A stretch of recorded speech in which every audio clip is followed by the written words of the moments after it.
Tinggi pohon makin kencang angin menerpa. Itulah situasi yang kini dihadapi timnas Indonesia usai mencatat sejarah baru dengan lolos ke putaran ketiga kualifikasi Piala Dunia 2026. Pintu utama menuju ajang sepak bola paling prestisius di dunia ini sudah di depan mata. Dan Garuda Muda harus siap menghadapi macan Asia yang sesungguhnya seperti Jepang, Korea Selatan, dan Iran. Pertanyaannya, apakah Indonesia siap untuk mengguncang Asia dan dunia? Atau kita hanya akan menjadi bulan-bulanan tim-tim raksasa? Nah, sebelum menyaksikan ulang 11 Moment,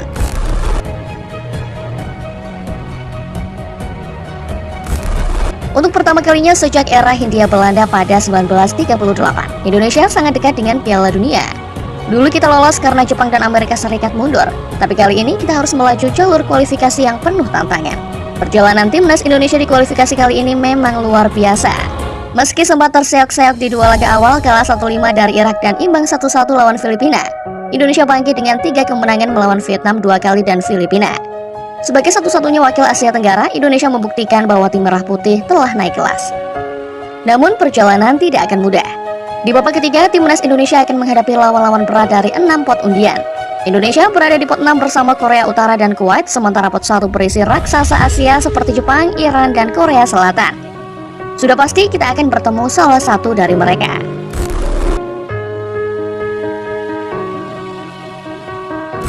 Untuk menghadapi tantangan ini, pelatih Sintayong harus menyiapkan strategi terbaik.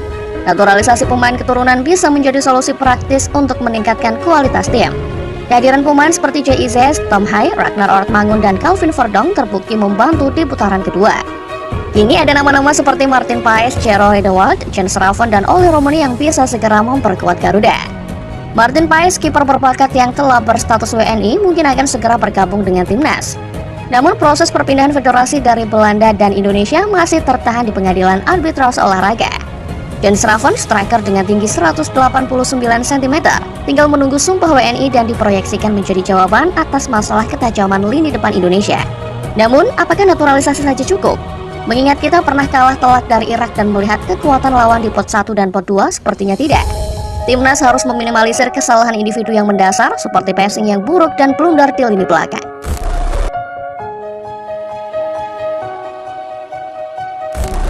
Setiap langkah di kualifikasi ini ibarat menaiki tangga menuju puncak.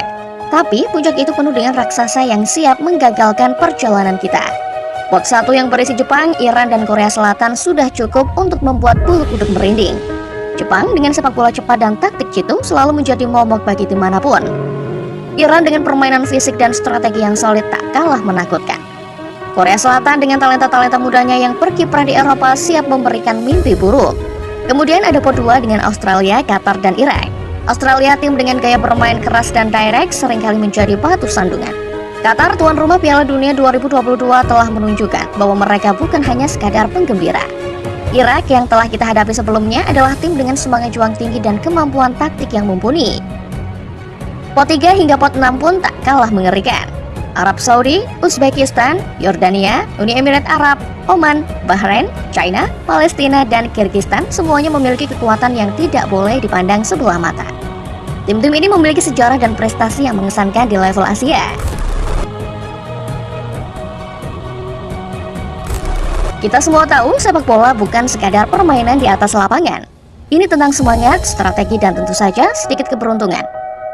Di babak ketiga kualifikasi ini, Indonesia akan berduel dengan tim-tim langganan Piala Dunia. Hasil undian akan diumumkan pada 27 Juni mendatang dan petualangan Garuda akan berlanjut mulai September. Durasi 3 bulan ke depan adalah waktu yang cukup untuk mempersiapkan tim. Kita butuh lebih dari sekadar pemain naturalisasi. Kita butuh kekompakan, semangat juang, dan strategi yang matang. Selain itu, Piala Asia 2023 bisa menjadi tolak ukur. Saat itu Indonesia berhasil membuat sejarah dengan lolos ke babak 16 besar. Meski akhirnya tersingkir oleh Australia. Pencapaian ini bisa menjadi ukuran bahwa Indonesia benar-benar harus naik level lagi demi bisa finish sebagai juara atau runner-up grup di babak ketiga kualifikasi Piala Dunia 2026.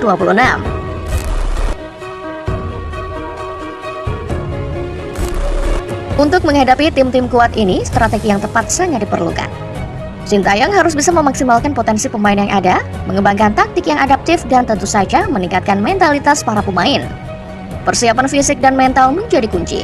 Latihan intensif, uji coba melawan tim-tim kuat, dan analisis mendalam terhadap lawan-lawan di grup kualifikasi adalah hal yang harus dilakukan. Kemudian pengembangan pemain muda juga tidak boleh dilupakan.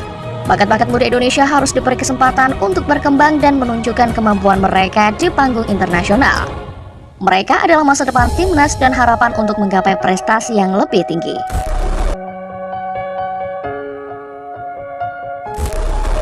Tak kalah penting dukungan dari supporter. Sepak bola tanpa supporter ibarat sayur tanpa garam. Dukungan penuh dari para supporter baik yang hadir di stadion maupun yang mendukung dari rumah akan menjadi suntikan semangat bagi para pemain. Supporter adalah pemain ke-12 yang selalu memberikan energi positif. Dukungan moral dan semangat juang dari seluruh rakyat Indonesia bisa menjadi motivasi tambahan bagi para pemain.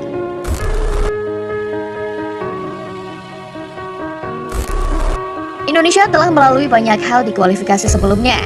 Kerap menjadi bulan-bulan nanti melawan dan tersingkir di fase awal adalah pengalaman pahit yang harus dijadikan pelajaran. Kini saatnya kita membalikan keadaan.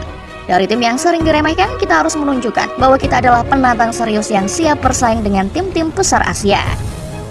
Bayangkan betapa bangganya kita jika bisa melihat timnas Indonesia berlaga di Piala Dunia. Bayangkan euforia di seluruh negeri, kebanggaan yang dirasakan oleh setiap warga negara, dan inspirasi yang diberikan kepada generasi muda. Inilah kesempatan kita untuk menulis sejarah baru, untuk menunjukkan bahwa kita layak berada di panggung terbesar sepak bola dunia.